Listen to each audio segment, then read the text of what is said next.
You are carrying weeks of survival on your own body right now, and you have no idea. That soft weight around your middle, the fat you complain about, the fat you try to burn off at a gym is a bank account against death.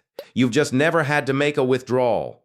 They did. In the coldest part of a Paleolithic winter, a mother would look at the child eating beside her and do the math. How many days of stored fat the family had left, how many mouths, which body would fail first. Do the math. That was a real calculation made by real people. And the answers they reached are the darkest thing this channel has ever put a name to. Because when the frost sealed the ground and the herds vanished, hunger didn't attack. It moved in, it sat down by the fire, and it never slept. So they did things to stay alive that we've spent 10,000 years trying to forget. They rationed against grief. They preserved fat like treasure, and yes, when the math got bad enough, they made choices about who ate and who didn't. Here's what nobody mentions about surviving starvation. Start with the thing you're wearing right now without knowing it, your own fat. Anthropologists like Marshall Sahlins spent careers arguing that foragers weren't starving wretches, that in good seasons they ate well and worked little, and in summer that was true. But summer isn't the season that writes the story. Here's the catch. To survive winter, your body needs roughly 2,000 calories a day just to keep its core warm. More when the wind is up, more when you're moving through snow. In the cold, your metabolism doesn't slow down to save you. It burns faster, because staying warm is the most expensive thing a body can do. So the very season with the least food is the season that demands the most. That's the trap ancient people woke up inside every single winter. The food outside stopped, but the furnace inside kept eating, and the only fuel left was them. So how long does a human body last on itself? A healthy adult carrying a normal amount of fat might buy 3 to 6 weeks before the body starts eating muscle to survive. Sit with that for a moment. 6 weeks. Not of comfort, of decline. Because from week 1, you're not living off food. You're living off yourself. And there's a bottom to that well. So you ration. You stretch every ounce of stored fat across the longest possible number of days.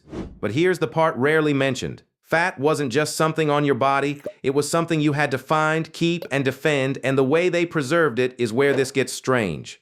You think of fat as the thing you scrape off a plate. To them, it was the single most valuable substance on Earth, ounce for ounce more precious than meat itself. Here's the twist nobody expects. Lean meat can actually kill you when it's all you eat. Push protein without fat, and your liver can't keep up processing it, a condition trappers later called rabbit starvation. You can eat all day, feel your belly full, and still waste away. The body needs fat to burn protein safely. Without it, meat becomes a slow poison. Which brings us to the real prize of a winter kill. When ancient hunters brought down a large animal, the muscle wasn't the treasure. The treasure was the marrow inside the bones, the fat around the organs, the grease that could be rendered and stored. At sites like Mezherik in Ukraine, we find bones cracked open in a very particular way, not chewed, not shattered by scavengers, split with intent. Split to reach the marrow inside, because that grease was the difference between a family living to spring and a family that didn't. So they became engineers of fat. They boiled crushed bones for hours to float the grease to the surface and skim it. They packed rendered fat into containers and buried it in the frozen ground, a natural freezer, a cache, an insurance policy against the weeks when nothing else moved. One good store of fat could be worth more than a shelter. But an insurance policy only pays out if the hunt succeeds. And here's the flaw in the whole system. In the deep of winter, the hunt usually failed, which means all that careful engineering still left you facing something worse. The empty stretch when the fat ran out and no animal came. So now the caches are empty and the hunt keeps coming home with nothing. Here's the part people get wrong about starvation. They picture it as a sharp, dramatic collapse. It isn't. It's the slowest killer winter had. And it worked in stages you could feel arriving.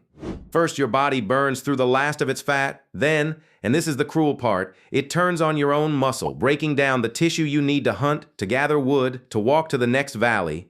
So the hungrier you get, the weaker you get, and the weaker you get, the less able you are to fix the hunger. It's a spiral that feeds on itself. Starvation doesn't just take your food, it takes the strength you'd need to go find more. And it takes your mind before it takes your body. Chronic hunger clouds judgment, drains warmth from the extremities, makes you apathetic and slow at the exact moment survival demands sharp decisions. In the Minnesota starvation experiment, Anshel Keys watched healthy volunteers grow obsessed with food, dreaming it, talking it, unable to think of anything else, while their capacity to actually act fell apart. Now put that same unraveling in a snowbound valley with no rescue coming. You're not lazy, you're being hollowed out from the inside. This is where the group faced its worst arithmetic. When you're all starving together, sharing evenly means everyone weakens at the same rate until nobody has the strength to hunt, and then the whole band dies. Feed the strongest hunters first, and you might save the group, but you've just decided out loud that the old and the young eat last. That's not a monster's choice, that's a Tuesday in a bad winter made by people who loved each other. You've now survived the burning furnace of your own metabolism, the desperate engineering of fat, and the slow spiral of the body eating itself. 3 of starvation's deadliest edges. But there's a fourth, the one the marrow and the rationing and the arithmetic were all quietly circling, and it's the reason the specter in this story never closes its eyes. Here's the uncomfortable question underneath all of this. When rationing fails, when the fat is gone, when the strongest are too weak to hunt and there is genuinely nothing left, what does a group do to survive? The archaeological record answers, and the answer is why this is the darkest chapter. At sites across Ice Age Europe, at places like Goff's Cave in England, we find human bones bearing the same marks as animal bones from the same period, cut marks in the same places. Long bones split open the same way to reach the marrow inside, skulls shaped, some evidence suggests, into cups. These weren't people eaten by wolves. They were processed by human hands, with human tools, with the same patient technique used on a reindeer. Sit with that for a moment. The same skill that cracked a bone to save a family in November was, in the worst weeks, turned on the family itself. Now, we don't know every reason. Some of it may have been ritual, honoring the dead, not eating them. But some sites, in some seasons, tell a bleaker story, bones handled exactly like a meal because that winter, that's what they were. Starvation had pushed a group past the last line human beings draw, and it pushed them there not with a roar, but with weeks of patient, quiet emptiness that wore every other option away. That's what the cold could never do. Frostbite kills you in a night and it's over. Hunger keeps you conscious, keeps you thinking, keeps you loving the people around you the entire time it's forcing you toward the one decision no one should ever have to make. It doesn't strike, it waits. It sits by your fire, and it never sleeps. So look back at that mother, in the cold, doing the math beside the fire. She wasn't a savage, she was you. The same brain, the same love for her child. Trapped in a season that had turned survival into arithmetic, she rationed the fat until there was none. She fed the hunters so the band might live, and in the worst winters, some families reached the line and crossed it and lived and carried that for the rest of their lives. You started this thinking of your own fat as a flaw, something to shrink, to hide, to burn off. It was never a flaw. It's the oldest inheritance you have, a body that learned, across 1,000 brutal winters, to carry survival on its own frame so the people it loved might see spring. You will never have to make that withdrawal. That is the whole miracle of your ordinary, forgettable, full stomach. If watching this made the food behind you look a little different, stay close, hit subscribe and ring the bell because this is only the first frost of a 4-part winter, and next we go into the dark itself, the long black nights that hunted the mind. But before you go, be honest with me down in the comments. If it were your band, your fire, and the food had run out, would you feed the hunters first and let the arithmetic decide, or would you split the last of it evenly and take your chances with everyone? Tell me what you'd really do. I'll be reading every one.